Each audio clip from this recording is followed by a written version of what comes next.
Halo teman-teman semuanya, selamat datang kembali di channel ini. Jumpa lagi dengan saya Vicky Himpong. Semoga kalian semua selalu dalam keadaan yang sehat. Video kali ini kita akan sama-sama kembali lagi menyaksikan cuplikan video terkait dengan berita politik hari ini. Apa saja yang menjadi berita hangat untuk kita bahas bersama-sama. Dan tanpa perlu banyak basa-basi, kita akan segera untuk bahas videonya satu persatu. Let's go. Bakal ada revolusi setelah ini. Ngeri. Relawan 01 sebut akan ada revolusi setelah putusan MK ini. Ini yang saya dengar berkumandang dari pihak 01. Ya, orang-orang yang tidak taat pada hukum dan konstitusi seperti ini. Ngeri ya, jika orang-orang seperti ini itu pemimpin mereka menjadi pemimpin negeri. Ngeri teman-teman. Tapi kita bersyukur ya teman-teman ya. Kita dengarkan dulu beritanya.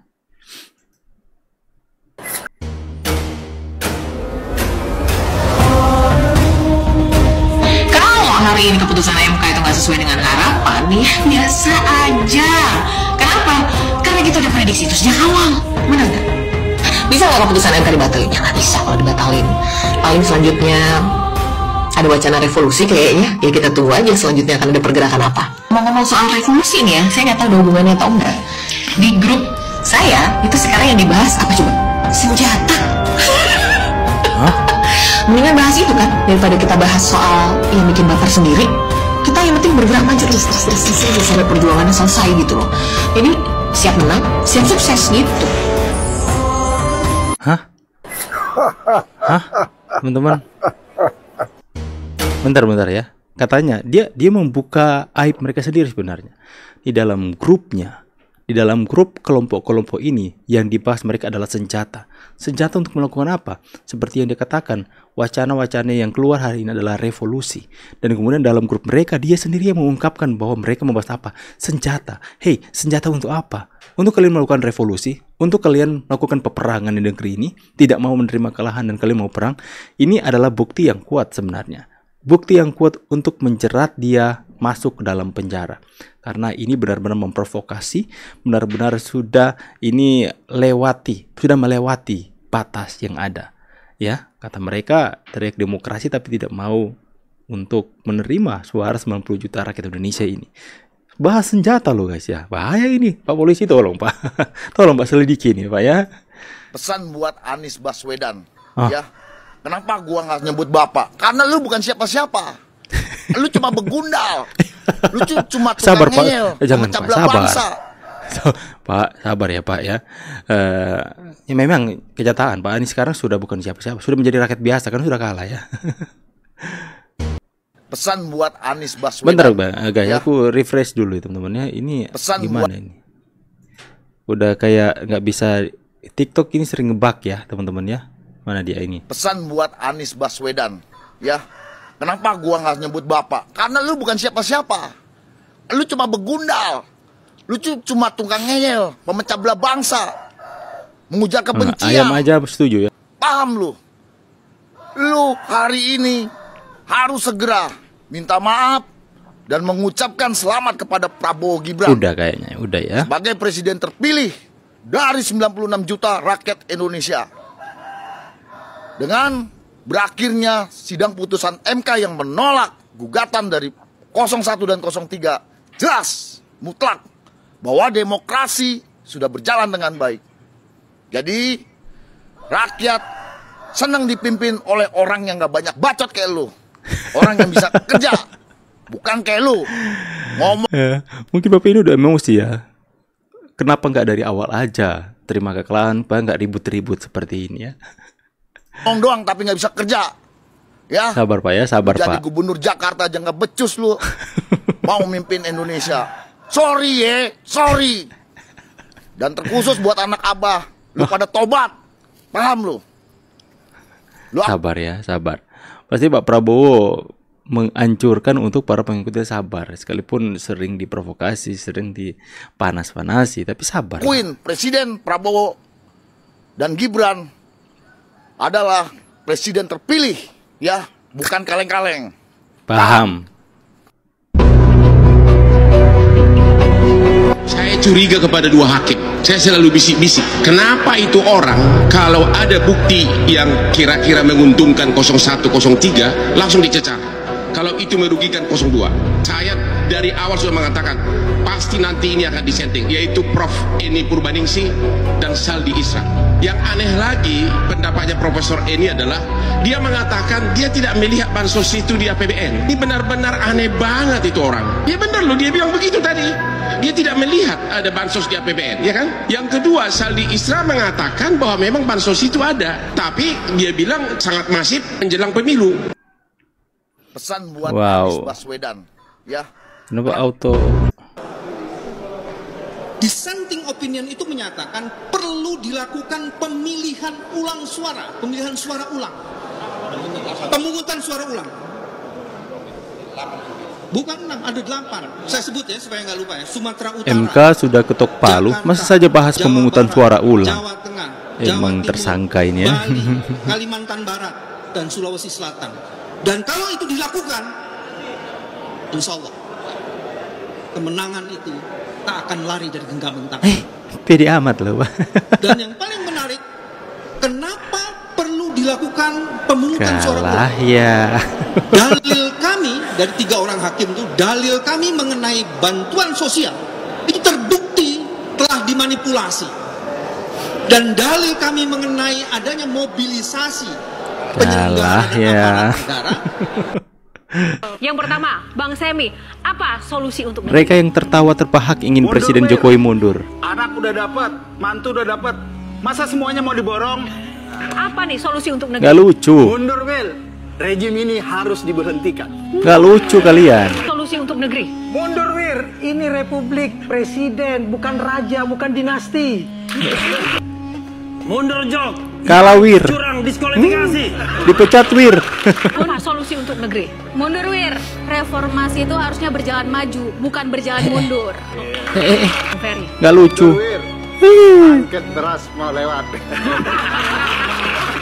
Jo, apa nih solusi untuk negeri?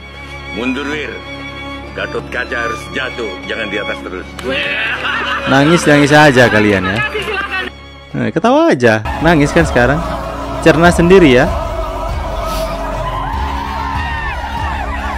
Sekelompok orang-orang berhati busuk ya mereka tadi ya. Karena dari sekian presiden yang bisa selalu santun terhadap masyarakat, beliau yang bisa sampai tiba di Asmat sudah 2 kali.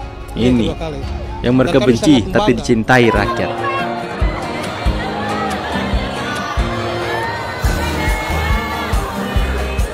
Seneng banget kan?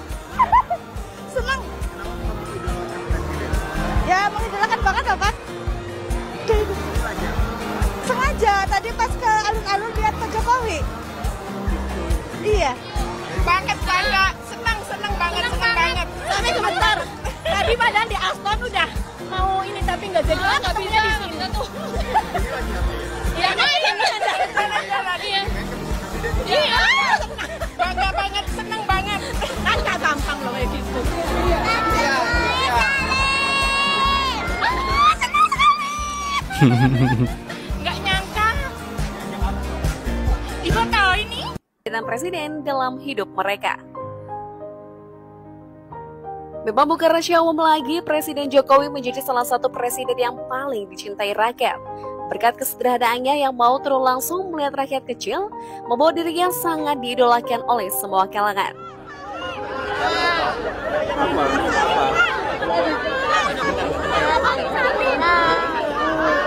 Oh, udah kecil.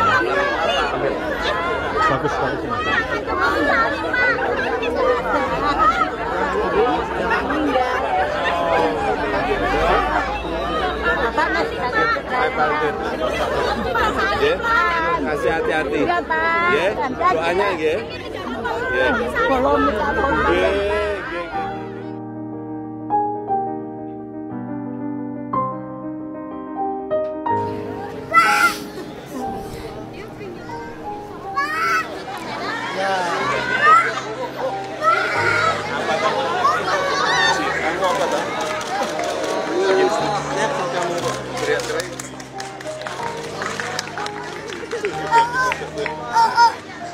Udah. Nah, itu dia. Foto katanya, foto. Dan hasil putusan ini akan menjadi sekiranya jalan tadi, memberikan laluan dari bahan angket insya Allah akan terlaksana. Astaga, masih nggak bisa terima ini anak-anak Abah ya. Pengadilan sudah menyatakan terjadi cawi-cawi itu. Putusan pengadilan menyatakan bahwa ada keterlibatan mobilisasi. Beberapa hal yang penting. Yang pertama, bahwa proses pemilu kita ini dari sejak awal terjadi pelanggaran etik.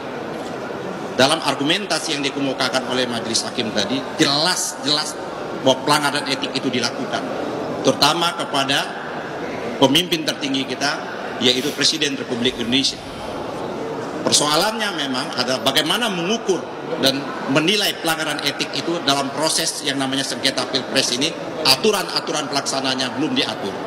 Oleh karenanya, Mahkamah merekomendasikan untuk membuat aturan-aturan yang jelas. Yang kedua, saya kira yang terbukti juga dikemukakan oleh Prof. Eni, ini yang menjadi argumentasi yang dikemukakan oleh para menteri yang hadir, ternyata fakta-fakta presiden. Saya heran mereka kok ngotot sekali untuk menjadikan Anies sebagai presiden. Nanti Anies yang menjadi presiden baru demokrasi jadi bagus. Nanti Anies yang menjadi presiden baru nggak curang. Nanti Anies yang menjadi presiden baru nggak ada gerakan-gerakan anarkis dari mereka. Mereka pikir negara ini milik mereka sendiri, teman-teman ya. Masih saja nggak mau terima kekalahan. Udah rugi banyak ya kalian. Udah kalah banyak ya kalian ya. Sehingga begitu ngotot sekali ingin menjadikan Anies jadi presiden ya. Membungkus semuanya dengan perjuangkan demokrasi. Enggak, kalian perjuangkan Anies jadi presiden, bukan demokrasi. Kalian mau menghormati, menghargai apa? Demokrasi enggak. Kalian ini berjuang untuk Anies menang. Ya, orang-orang seperti ini kok masih saja ya, masih saja nggak mau terima, masih saja untuk bahas hak angket ya. Ini sudah jelas-jelas tujuan mereka ini ingin menyerang Pak Jokowi. Dari dulu mereka sasarannya Pak Jokowi selalu, Pak Jokowi yang sendiri menerima serangan mereka. Orang-orang ini gak habis pikir dengan cara pikir mereka, teman-teman ya. Bersyukur kita kepada Tuhan yang Maha Kuasa karena benar-benar tidak menjadikan orang-orang seperti ini memimpin. Bersyukur kepada Tuhan karena rakyat Indonesia begitu pintar melihat dan mengetahui siasat busuk mereka ini, teman-teman ya. Ingin memimpin, pasti ada agenda-agenda mereka ini. Ya saya percaya Indonesia bakal jadi apa kalau orang-orang seperti mereka ini memimpin Indonesia. Indonesia akan mengalami kemunduran pasti ya. Masih saja gak mau terima, masih saja bicara soal hak angket. Saya sangat yakin, confident sekali bahwa tanggal 22 April yang akan datang akan ada kado terindah untuk Republik, yaitu adanya diskualifikasi terhadap, kalau tidak pasangan calon 02, presiden maupun capres maupun cawapres, paling tidak alternatif petitum yang kita sampaikan dengan mendiskualifikasi cawapres 02 Gibran Rakabuming Raka, sehingga nanti 02 bisa maju lagi dalam pemilihan suara ulang, PSU, pemungutan suara ulang, dengan menghadirkan calon wakil presiden baru untuk kemudian kembali bertarung dengan pasangan Amin, pasangan Ganjar Mahfud, dan pasangan 02. Nah, keyakinan ini kita nampak dan kita lihat dalam proses sidang yang berjalan, dan itu hampir ditunjukkan oleh semua para hakim yang mulia di mahkamah dalam proses. Kado terindah ini. Kado terindah adalah Pak Prabowo Gibran akan segera dilantik karena sudah sah resmi dan tidak ada upaya hukum lagi untuk menyengketakan hasil pemilu yang ada ya. Keputusannya sudah final and binding ya. Final and binding. Tidak ada lagi upaya hukum untuk mereka menuduh curang dan menggugat. Itu sudah final ya. Sudah sah resmi. Dan itu adalah kado terindah buat kami, Pak. Anda terlalu pede ya. Anda terlalu percaya diri, Pak. Halo Pak Prabowo yang terhormat. Saya buat video ini resmi dari saya sendiri. Tolong Pak Prabowo yang terhormat, kalau nanti sudah dilantik menjadi presiden, kirim saya ke Palestina. Hanya itu harapan saya ya. Saya kepingin letakkan barisan paling depan, biar Perdana Menteri Israel tahu siapa saya sebenarnya. Saya sudah bosan hidup di hutan. Saya akan perlihatkan kemampuan saya untuk di barisan paling depan. Terima kasih. Video ini resmi saya buat. Anda siapa? Kita dengarkan dulu komentar netizen kalau gini ya. Ayo ke Palestina, terlalu jauh. Ke Papua saja lawan KKB kalau berani. Coba kalau lawan KKB kalau berani. Anda bilang, saya sudah bosan tinggal di hutan. KKB sana, hidup di hutan sampai hari ini. Coba kau ke Papua. Ke Papua dulu bosku, biar disikat KKB. Kalau KKB sudah dibasmi, baru Anda layak ke Palestina. Ya, mantap, ikut. Ke Papua aja dulu bos. Ya. Ongkosnya siapa yang bayar bos? Banyak kali kata-kata si kawan ini. Kerja pak, kerja. Anak istri nunggu hasil. Kalau otak sehat. Lawan dulu KKB di Papua. Kalau udah lolos baru kirim ke Palestina, kata Prabowo. Emang lu siapa? Ini bapak ini ya. Aduh, cari sensasi aja ya teman-teman ya. Dia lagi capek-capeknya ketemu video kayak gini lagi ya. Oke teman-teman, saya pikir demikianlah video-video berita yang lagi hangat menjadi perbincangan netizen hari ini. Bagaimana keputusan MK itu yang sudah final, tapi ada pihak-pihak Timnas Amin, anak-anak Aba yang berkata untuk revolusi, bahkan sudah bahas senjata di grup mereka. Ada juga Timnas hukum mereka, yang elit-elit politik mereka mengatakan bahwa ya lewat keputusan MK ini menjadi jalan untuk ke DPR untuk mengajukan hak angket dan sebagainya. Masih saja kamu terima, masih saja untuk mau bikin gaduh di tengah-tengah masyarakat ini. Orang-orang seperti mereka kelihatan ambisinya setengah mati, ambisinya minta ampun, pengen Anies Baswedan menjadi pemimpin presiden Republik Indonesia dengan segala macam cara. Gak menyerah mereka teman-teman ya. Padahal upaya hukum sudah selesai, sudah disampaikan keputusan yang ada, tapi saja masih bahas revolusi, masih tidak mau taat kepada konstitusi yang ada. Bagaimana pendapat kalian? Tulis di kolom komentar. Saya Vicky Himpong pamit. See you on next video and God bless you. Bye guys.